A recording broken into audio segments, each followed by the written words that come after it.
آج ہمارا حال یہ ہے کہ ہماری بچیاں دھڑلے سے اس کفر کی طرف جا رہی ہیں، کفر کے دلدل میں پھنس کر انہی کے ساتھ اپنا نکاح بھی کر رہی ہیں، ان سے اپنا تعلقات بھی قائم کر رہی ہیں۔ ہمارے نوجوان بھی ایسے ہیں کہ وہ ان کے ساتھ تعلقات قائم کیے ہوئے ہیں۔ قرآن پاک نے جہاں تک اجازت دی ہے اتنی تک ہی ہمیں محدود رہنا ہے، اس سے تجاوز کریں گے تو پھر ہمارے اوپر جو عذاب آئے گا اس کو کوئی ٹال نہیں سکتا۔ ہمیں اجازت قرآن نے کیا دی ہے، ہمیں شریعت نے اجازت کیا دی ہے کہ اگر کوئی ایسا ہے کہ جس کے دفتر میں مسلم بھی ہے، جس کے دفتر میں غیر مسلم بھی ہے، اب ان کے ساتھ چائے پان کر رہا ہے، اب ان کے ساتھ سلام کلام کر رہا ہے، نشست و برخاست کر رہا ہے، لیکن دل میں اس کی محبت نہیں ہے بلکہ یہ بظاہر ہے، قرآن کہتا ہے یہ تمہیں اجازت دی گئی ہے۔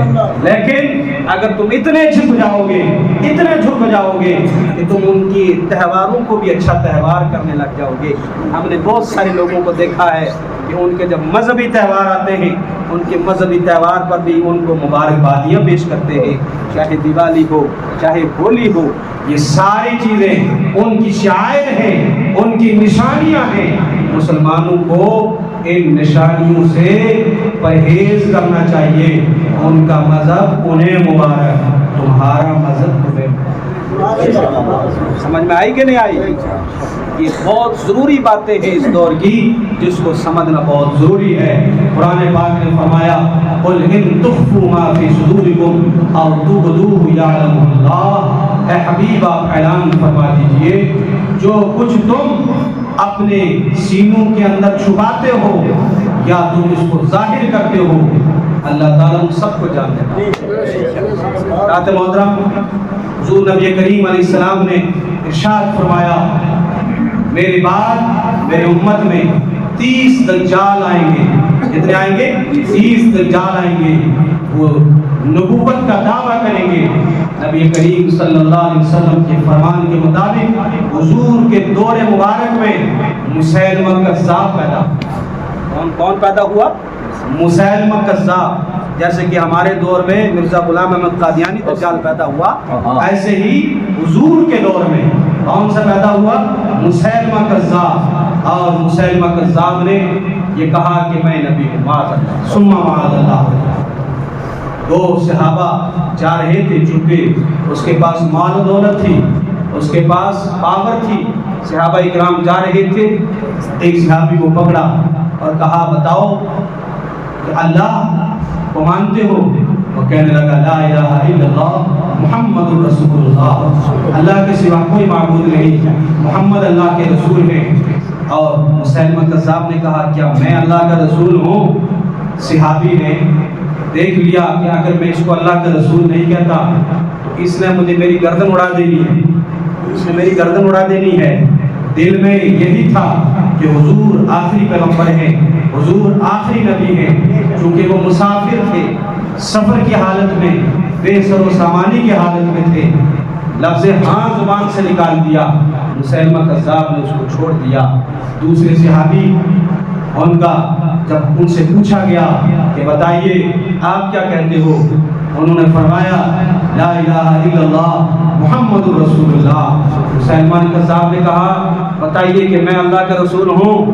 صحابی کہنے لگے میرے کان بہرے ہیں، مجھے سمجھ نہیں آیا کہ تم نے کیا کہا، میں بہرا ہوں، مجھے سمجھ نہیں آیا تم نے کیا کہا ہے۔ اسی حالت میں مسیلمہ کذاب نے ان کو شہید کر دیا۔ دونوں کا معاملہ جب رسالت امام صلی اللہ علیہ وسلم تک پہنچا، رسول کائنات صلی اللہ علیہ وسلم نے ارشاد فرمایا پہلا صحابی جس نے رخصت پر عمل کیا اس کو بھی اجازت ہے، اس پر کچھ گناہ نہیں، اس لیے کہ وہ میری ختم نبوت کو ماننے والا ہے، اس نے صرف جان بچانے کے لیے کلمہ کفر زبان پر لایا ہے۔ اور جو دوسرا ہے وہ بڑا ہی قابل مبارک ہے اور وہ شہید ہے، اللہ تعالیٰ اس کو شہادت کا درجہ پتہ چلا۔ دو قسم کے لوگ ہیں، اگر جان پر بھی بن جائے ایسے عالم میں کلمہ کفر زبان سے اگر نکالنے پر تمہیں مجبور کر دیا جائے، قرآن کہتا ہے الا من اکرہ وقلبہ مطمئن بالایمان ہاں اگر کسی مسلمان کو ان کو جبر کر دیا جائے، زبردستی کر دی جائے کہ کلمہ کفر زبان سے نکالو، قلبہ مطمئن بالایمان، حالانکہ اس کا قلب، حالانکہ اس کا دل ایمان پر مطمئن ہے، قلب پر کسی کا پہرا تو نہیں ہے نا، قلب پر پہرا تو اسی کا ہے۔ قرآن کہتا ہے اس کی تمہیں اجازت دی گئی ہے، کلمہ کفر ضرورتاً نکالو، اس سے زیادہ تمہیں اجازت نہیں ہے، جتنا وہ کہے، جتنی پر تمہیں رخصت ہو اتنا تم نکال سکتے ہو، پر یاد رکھنا تمہارا دل مطمئن ہونا چاہیے۔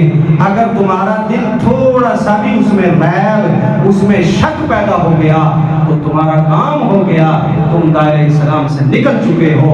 تو لہذا ایسے عالم میں بھی اگر کوئی اسلام کے خلاف تم سے بات نکلوانا چاہے، ایسے عالم میں اگر تمہاری گردن پر تلوار بھی آ جائے، ایسے عالم میں تم پھر یہ کہو لا الہ الا اللہ محمد الرسول اللہ، اللہ کے سوا کوئی معبود نہیں، محمد الرسول اللہ آخری پیغمبر ہے، ان کے بعد میں کسی کو نبی نہیں مانتا ہوں، اس کے بعد میں کسی پیغمبر کو نہیں مانتا ہوں، اس کے بعد میں کسی کو رسول نہیں مانتا ہوں، وہی آخری پیغمبر ہے، وہی آخری نبی ہے، میں اس میں کوئی تعویل نہیں کرتا۔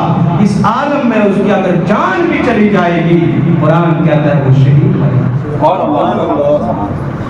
إلا من أكره وقلبه مطمئن بالإيمان ولكن من شرح صدرا، حضرات محترم قرآن پاک نے ارشاد فرمایا قل ان تخفوا ما في صدوركم او تبدوه يعلمه اللہ، اے حبیب آپ اعلان فرما دیجئے میرے بندو میں تمہارے سینے کی باتوں کو جاننے والا ہوں، اگر تم نے کلمہ کفر زبان سے نکالا ہے لیکن تمہارے دل میں اسلام کی محبت ہے، تمہارے دل کے اندر اسلام کا چراغ جل رہا ہے، تمہارے دل کے اندر اسلام کی شمع روشن ہے، میں تو تمہارے دلوں کو دیکھنے والا ہوں، میں تو تمہارے دلوں کو دیکھنے والا ہوں، اس پر میں تمہیں مواخذہ نہیں کروں گا۔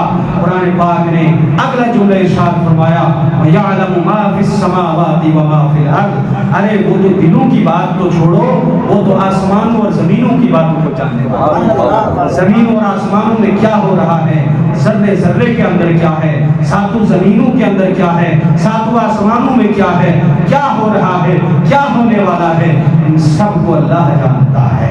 وَيَعْلَمُ مَا فِي السَّمَاوَاتِ وَمَا فِي الْأَرْضِ، اور وہ آسمانوں اور زمینوں کو جانتا ہے۔ وَاللَّهُ عَلَىٰ كُلِّ شَيْءٍ قَدِيرٌ، اور اللہ رب العزت ہر چیز پر قادر ہے۔